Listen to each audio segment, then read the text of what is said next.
치마를 입은 소련 여군은 남성 군인보다 힘이 더 강했지만 포로가 된 후의 운명은 너무나 비참했다. 2차 세계대전에 대해 이야기할 때 저는 모든 사람이 여전히 이 전쟁에 대한 두려움을 가지고 있다고 믿습니다. 결국 이 전쟁은 인간 고기 분쇄기로 알려져 있고 이 이름은 과장이 아닙니다. 2차 세계대전을 아는 친구들은 이 전쟁에 참여한 국가의 수가 전례 없는 61개국에 달했고 이 전쟁에 참여한 사람들의 수는 20억 명에 달했다는 것을 알아야 합니다. 저는 이 숫자를 보면 모두가 충격을 받을 것이라고 믿습니다. 오늘은 제2차 세계대전에서 소련 여성 군인들이 겪은 경험에 대해 이야기해 보겠습니다. 이들 여군들의 전투력은 놀라웠지만 포로가 된 뒤의 운명은 너무나 비극적이었다. 제2차 세계대전 이전, 소련은 한때 유럽에서 가장 큰 강대국으로 알려졌지만 히틀러를 만나는 것은 불운한 일이었습니다. 1939년 제2차 세계대전이 발발했을 때 소련은 전례 없는 타격을 입었습니다. 이 전쟁에서 소련은 2천만 명 이상의 군인과 민간인을 잃었습니다. 이 전쟁 이후 국가의 성비는 심각하게 불균형해졌고 오늘날까지 회복되지 않았습니다. 2차 세계대전 당시 소련은 남성 군인이 부족해 80만 명의 여성 군대를 창설했습니다. 이는 유럽 역사상 전례 없는 사건이었습니다.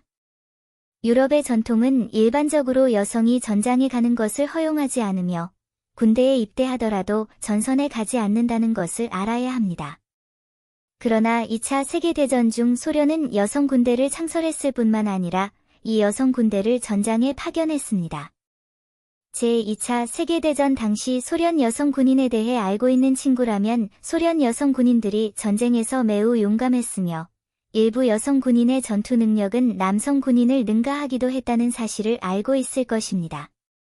예를 들어 소련의 여군인 올가 미하일로브나 추다예바, 류드밀라 등은 모두 소련 여군 중에서도 에이스 군인입니다. 전투에서의 용맹함 외에도 소련 여군에 대한 가장 인상적인 점은 그들이 매우 아름답다는 것입니다. 게다가 당시 군대에 입대했던 여군은 모두 20대였고 1년 내내 치마를 입었기 때문에 더욱 아름다워 보였습니다. 이는 분명 모든 사람의 호기심을 불러일으킬 것입니다. 즉, 치마를 입고 정글에서 어떻게 싸울 수 있을까요? 치마를 입고서는 제대로 걷기도 힘든데 어떻게 싸우러 갈 수 있겠어요? 사실 그 당시의 관습을 이해한다면 그렇게 생각하지 않을 수도 있습니다. 그 당시 여성들은 치마를 입는 것을 삶의 필수품으로 여겼습니다. 누군가가 치마를 입지 않으면 다른 사람들에게 험담을 당할 수도 있습니다.